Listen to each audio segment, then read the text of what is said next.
While you turn over to the book of Matthew, in chapter 13, I want to tell a quick story. So growing up, when I would go to my grandpa's house, he was the one who taught me to fish.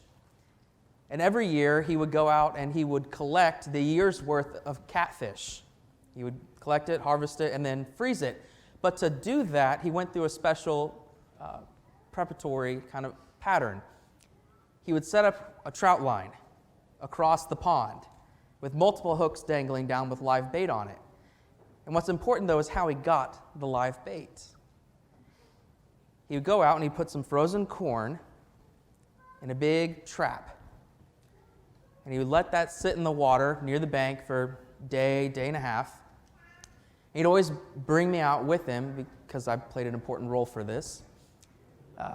But he would bring me out with him, and we would pull that trap out. And when we did, it'd be filled with everything he was looking for, all those delicious little bait fish that were just the right size for a nice, hungry catfish.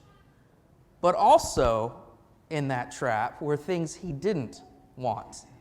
The larger fish that got into the trap, chasing after said little bait fish. And he would also find turtles, again, going after the bait fish. Well, Grandpa would open up the trap, and he would have me go in and collect all the turtles, because I was definitely not afraid of touching and playing with turtles. I would get all those turtles out, and we'd line them up on the bank. And then he would get all the fish that didn't belong out, and he'd throw them back in the water, because he didn't want to waste those fish. And then he would gather up all of the fish that were appropriate for him to use as his bait fish, put them in a bucket. But then he would do kind of the sad part to me. Grandpa did not like turtles in his pond. Didn't like them. Thought they were a mess, a nuisance, and they ate the precious fish that he used to catch the good stuff, the catfish. So then he would proceed to remove all said turtle heads, except for the one I generally would spare and then bring home to pester Mom for 6 months with. But that story is important because it reflects what Jesus talks about in this parable. Matthew chapter 13, starting in verse 47. Matthew 13 and verse 47. He says again, "The kingdom of heaven is like a dragnet cast into the sea and gathering fish of every kind. And when it was filled, they drew it up on the beach, and they sat down and gathered the good fish into containers, and the bad they threw away. So it will be at the end of the age. The angels will come forth and take out the wicked from among the righteous, and will throw them into the furnace of fire. In that place there will be weeping and gnashing of teeth." While Grandpa did not use a dragnet and never taught me how to use one, the same principles apply. We're going out looking for specific types of fish. In this case, the angels are looking for specific individuals to come and to bring to the Lord's table. And that's what I want to look at this morning, is what is being pulled out of the net? What kind of fish are we being in our lives? I want to look at a few that we should be, and then a few that we should not be. So what is in the dragnet? Well, first off, be a flashlight fish. A little flashlight fish. These guys are pretty cool. You see that white mark under their eye? That's a little sack that they can use and turn on and off if they like. That has this little phosphorus glow. They live in the reefs. They hide during the day, and at night they'll come out and you can see their little pockets of light shining. And they can easily turn them on and off as they will. They use those pockets so that they can see and so that they can communicate with others of their species, and also to warn the rest of them that there's a predator nearby, and then to hide. They'll turn that off and they can quickly hide. Flashlight fish are pretty interesting. But what's important here is they teach us that we need to shine Christian lights. Philippians chapter 2. Philippians chapter 2, verses 14 through 15. It reads and says, "Do all things without grumbling or disputing, so that you will prove yourselves to be blameless and innocent, children of God, above reproach in the midst of a crooked and perverse generation, among whom you all appear as lights unto the world." We're told that we use our lights as an example. When we're shining our light to the world, people can see who we are, what we're about, can look and directly see our example. And a lot of times in our environments, we might be that only light in a very, very dark place. We need to make sure that we're not, as the flashlight fish will sometimes do, turn that light off. But keep it shining bright so that others can know there's safety. Things are okay. I can come to this person and find help, find joy, find safety, find sustenance. Let us be like a flashlight fish and always shining our Christian lights. In addition, let's be like a salmon. Turn just a few maybe page, or if you just look on the other side to Philippians chapter 3. Philippians chapter 3, starting in verse 12. As a salmon remembers where it comes from. "Not that I have already obtained it or have already become perfect, but I press on so that I may lay hold of that for which I was also laid hold of by Christ Jesus. Brethren, I do not regard myself as having laid hold of it yet. But one thing I do, forgetting what lies behind and reaching forward to what lies ahead. I press on toward the goal for the prize and the upward call of God in Christ Jesus." If you didn't know this about salmon, they have a really unique and kind of special, call them power. They have this weird ability to remember where they came from. Salmon always return to the same river, the same pond that they were born in. It's kind of cool. No matter where they're at in the ocean, when it comes time for them to reproduce and to die, they will go all the way up that river. We've seen pictures and videos of salmon jumping over dams, going upriver. That's what they're doing. They're going home. They're remembering where they came from. They're forgetting about all the dangers of the sea. They're not looking at all of the dangers around them from the bears, the fishermen, anyone there to gather them up before it's time for them to do what they do best. Their eyes is on the final prize, knowing where they need to go. They remember where they come from. I think about Daniel when I think of this, of a salmon. While Daniel was a young man, he had all the chances, every chance he wanted, to have stopped being a Jew and to have stopped had a relationship with God. But instead, he took probably the hard road. And he remembered where he came from. He remembered where he's going. And Daniel made some serious changes in the kingdom of Babylon. Daniel is a good example of a salmon. And the third fish that I would say we need to be like this morning is this. It's a marlin. It's the mighty marlin. Turn over, if you will, to 1 Peter chapter 5. 1 Peter chapter 5, verses 8 through 9. As marlins represent here fight and zeal. It reads, "Be of sober spirit. Be on the alert, because your adversary, the devil, prowls around like a roaring lion, seeking someone to devour. But resist him, firm in your faith, knowing that the same experiences of suffering are being accomplished by your brethren who are in the world." Marlins are considered the king sport fish. If you want the hardest challenge in the fishing world, you go after a marlin. These things are between 8 and 9 feet long, weigh hundreds of pounds, and this is not something you can easily reel in just a couple minutes. Most marlin fights take hours, and you have to be locked into a chair with your rod locked between you, and the line that you're using is very thick for fishing line, if you think about the density of fishing line. This is a hard fight. It is a difficult fight. Be like the marlin, for when Satan comes, put up a fight.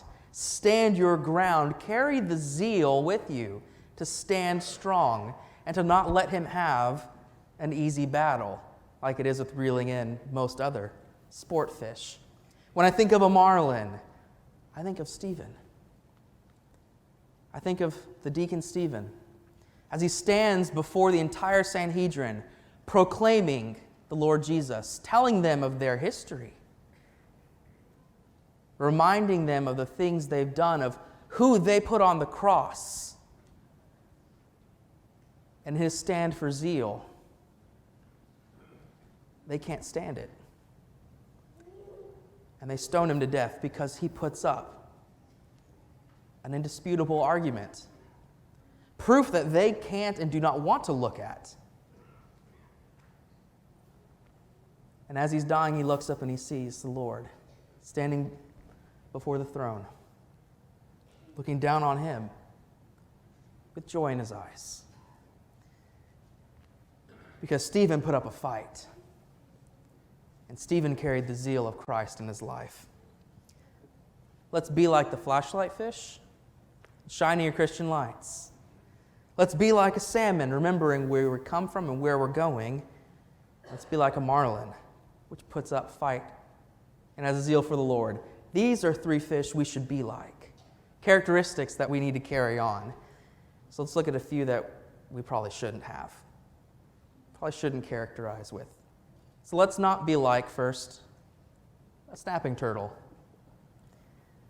Yeah, turtles come back in this. Don't be like a snapping turtle, because they are quick to bite. Galatians chapter 5. Galatians chapter 5 and verse 15. Galatians 5 and verse 15. It says, "But if you bite and devour one another, take care that you are not consumed by one another." My wife has a good understanding of the short-tempered nature of snapping turtles. That's why she doesn't like turtles herself, which it's okay. We'll find some other thing to find commonality on. But she tried helping one cross the road when she was a little girl. And with all good intentions in her heart, she went to pick it up and to move it across the street so that it didn't get hit by a car and cause it and other people problems. But instead, when she picked it up, she hears this loud snapping sound as she has picked up the snapping turtle, and it is biting at her, thinking that it's in danger, that she's there to hurt it. They don't have a large and quick and lasting temper. They are quick to bite. Sometimes, rather than we can have that characteristic in our life, can we not?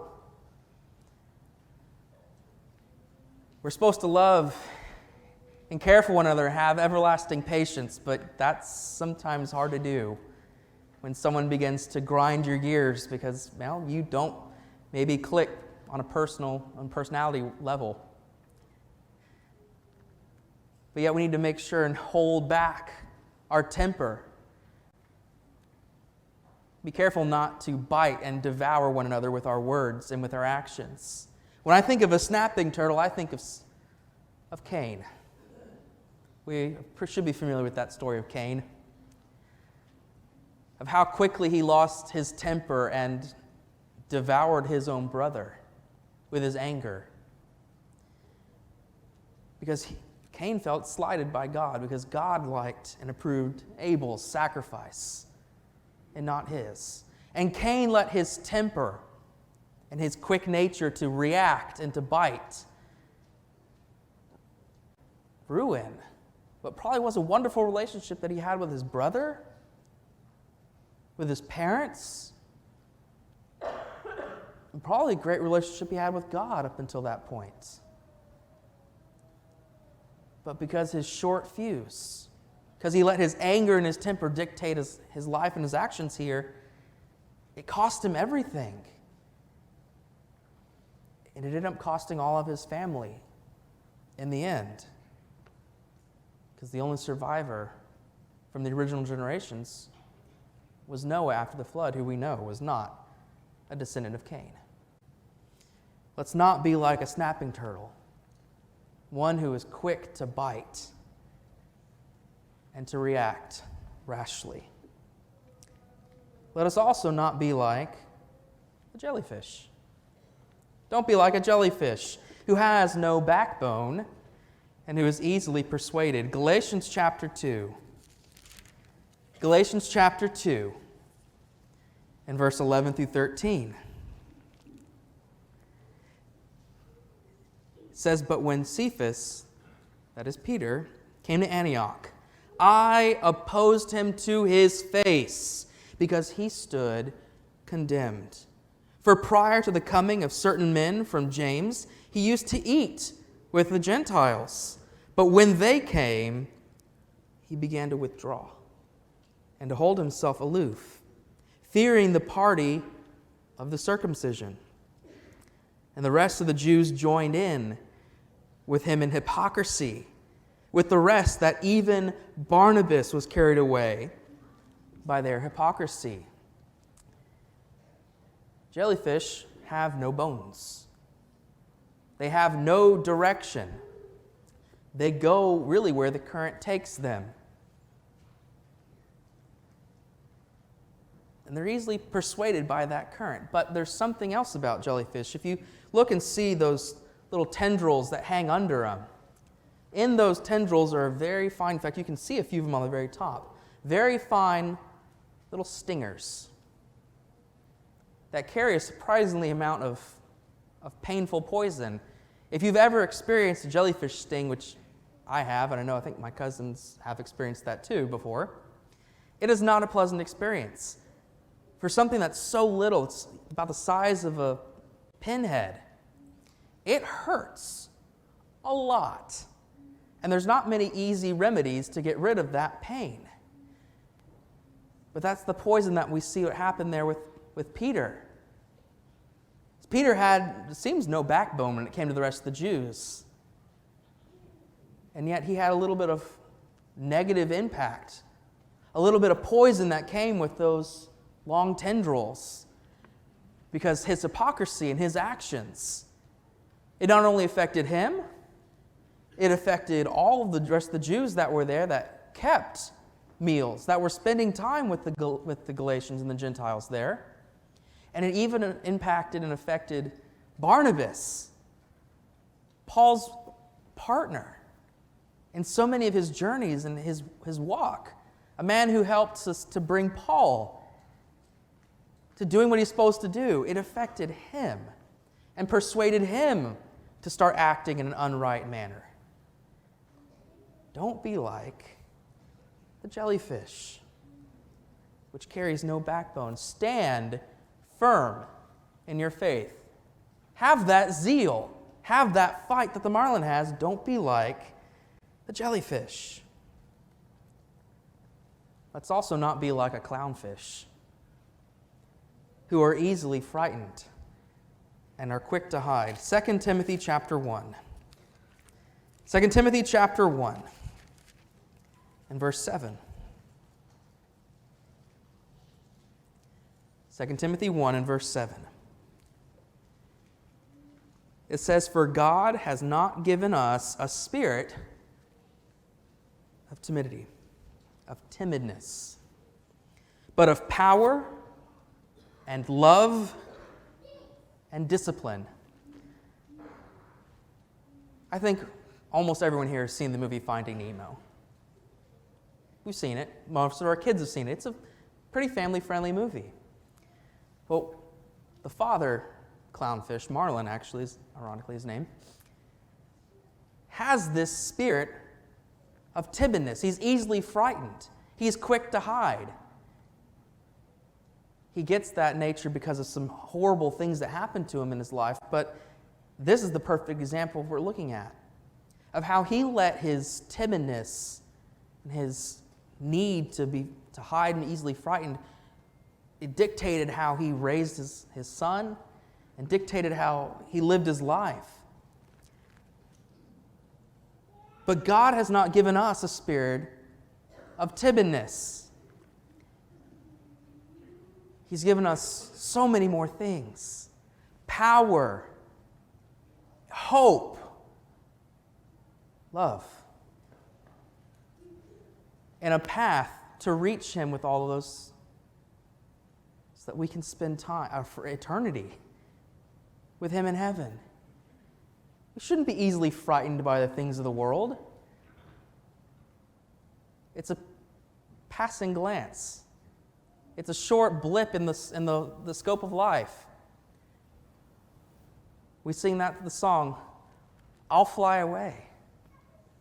We sing songs about where we're going to be, of wanting to be in heaven. That's the end game. That's the goal. Don't be frightened by the things of the world. Don't be the clownfish. Remember where the true home and safe place is. Don't be like a largemouth bass. Generally, this is supposed to be a good fish. It's one you want to catch. It's a sport fish. But they themselves carry a big mouth. Let's not be malicious gossips like a largemouth bass. Titus chapter 2 and verse 3. Titus 2 and verse 3 reads, "Older women likewise are to be reverent in their behaviors, not malicious gossips, nor enslaved to much wine, teaching what is good." Largemouth bass have this name because of, how large their mouths are. These fish can swallow and eat things that are larger than their own heads as they look, because that mouth can open up real wide. And I know for a fact I've dealt with this problem of letting my mouth get a little too big sometimes, letting things come out that probably shouldn't have, and unfortunately become a malicious gossip. And we've all felt, I think, in our lives, the sting of what malicious gossip or even sometimes innocent gossip will do. How it'll come in and just can easily ruin our reputation. Doesn't matter if it's a lie or if it's truth. Once it's out there, people hear it and will begin to maybe believe it. At that point, that light that we're trying to shine, that example, the bushel's being put down on it. The light's being snuffed out. And it's a fight to turn that reputation back around. Let us not participate in that. Let us not indulge in the gossip. Let's keep our proverbial mouths more tighter and not as large as the largemouth bass. What about the pufferfish? Let us not be like the pufferfish. James chapter 4, verse 6 through 9. Pufferfish, in this case, are puffed up with pride. James 4, verses 6 through 9. It reads, "But he gives a greater grace. Therefore it says, God is opposed to the proud, but gives grace to the humble. Submit, therefore, to God. Resist the devil, and he will flee from you. Draw near to God, and he will draw near to you. Cleanse your hands, you sinners, and purify your hearts, you double-minded. Be miserable and mourn and weep, and let your laughter be turned into mourning and your joy into gloom. Humble yourselves in the presence of the Lord, and he will exalt you." Pufferfish puff up because they feel they need to intimidate. They need to protect themselves so that they aren't ingested and swallowed up by the predators of the sea. And a lot of those little spines on pufferfish carry poison themselves. That's one thing pride does in our lives. When we puff ourselves up too much with pride like a pufferfish, we can easily poison all those around us. Sometimes pride can be a poison. Think about David. King David, one of the last acts we have recorded about King David was him letting his pride become puffed up. And he decided, I'm going to take a census of all the people, count my armies, know exactly what I have, King David, to work with. And what does the Lord do in response? He tells David, you've messed up. You have sinned before me. And now you're going to choose the consequence. You're either going to flee from your home again for a short period of time, or many people are going to suffer and die. And David's pride still hasn't been snuffed out. And if I remember correctly, about 70,000 people die because David's pride was puffed up. Pride can be a poisonous and dangerous thing. And when we let it take over us and allow for us to stay inflated like that, no one wants to get near you. No one can get near you. But humble ourselves instead. Humble ourselves and God will exalt you. Do not be puffed up with pride. There's the catfish, who's a bottom feeder. 2 Peter chapter 2. 2 Peter chapter 2, verses 19 through 22.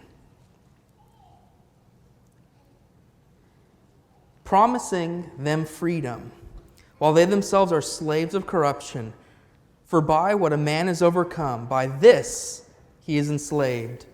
For if after they have escaped the defilements of the world by the knowledge of the Lord and Savior Jesus Christ, they are again entangled in them and are overcome, the last state of what becomes worse for them than the first. For it would be better for them not to have known the way of righteousness than having known it to turn away from the holy commandment handed on to them. It has happened to them according to the true proverb, a dog returns to its own vomit, and a sow after washing returns to wallowing in the mire. While catfish may be delicious and the ones that we like to eat the most, we're not eating real wild catfish most of the time. You don't want to be eating real wild catfish because they're bottom feeders. They will eat just about anything, including garbage. They'll consume and inhale whatever they can find because that's what they do. They scrounge around. They're scavengers. And they can be eating all sorts of terrible things. I've heard stories of people cutting them open and finding little bits of metal, having found rocks, having found all sorts of disgusting things inside of this what is supposed to be a very delicious to eat fish. Don't be a bottom feeder. Be wary of what we are ingesting into our lives, what you are absorbing in. Be careful that we're not ingesting what the world has tossed aside. So much of our entertainment, things that we enjoy to read, to watch, to listen to, it's really garbage. It's not good for us. It's not good for our souls. It's not good for our spiritual lives. But yet we'll sit down and we'll just ingest it and envelop ourselves into it. Don't be a bottom feeder. Be looking for the precious things, the wholesome things, the things filled with meat. Things filled with meat, the good things in our lives. Fill our lives with what will really nourish us, not the things that have been cast away by the world. The last one we need to not be like. Don't be like a goldfish. Don't be like a goldfish, because they are pretty on the outside, but they carry no real substance. Luke chapter 12, verses 1 through 3. Luke chapter 12, verses 1 through 3.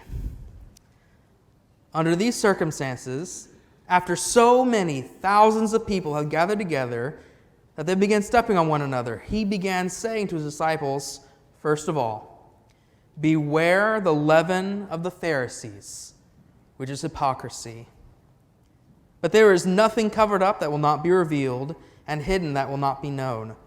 According to whatever you have said in the dark will be heard in the light, and whatever you have whispered in the inner rooms will be proclaimed upon the housetops. Don't be pretty on the outside. Watch the leaven that's in our lives. Have some sort of substance. Have you ever made bread before and seen what it looks like beforehand? It really ends up looking like the communion bread that we use. It's flat, it's not puffed up, there's not a lot of volume to it. But when you add that leaven in, it creates lots of air pockets and builds up into really something that doesn't have a lot of substance to it. It's very light, it's willowy, it's not dense, it's not thick at all. Goldfish are not intelligent animals whatsoever. In fact, if you are to put them in the wild, they won't stop growing. They'll just keep going about what they're doing aimlessly. Very pretty to look at. Very easy to handle. But there's no depth to them. There's no real life to them. We are commanded to show and to have life, to be living vibrant lives, but still with depth, with substance for the Lord, carrying all of these characteristics, things He is looking for, to be wearing His armor, to be sharing of His food, His fruits, to be carrying with this deep level of substance in our lives. Don't be like the meaningless goldfish, which are cute to have as pets, but in all reality, kind of just a waste of space. Don't be a lifeless, wasteful goldfish. Let's go back to the parable one last time. And it's relevant that we talked about this because of what says in verse 49 of Matthew chapter 13. So it will be at the end of the age, the angels will come forth and take out the wicked from among the righteous, and will throw them into the furnace, to a place there will be weeping and gnashing of teeth. When the end comes, the Lord is going to look at the bounty that the angels have brought before Him. They're going to bring everything. The sea will be emptied. We will all be drawn in and laid before the throne. And the Lord is going to look at each and every one of us and is going to say, that is right from my table, and this one is not. Let us make sure that we are the ones being chosen for God's table and not being thrown and cast aside for destruction. Thank you for listening. We'll have a prayer and then one verse of a song.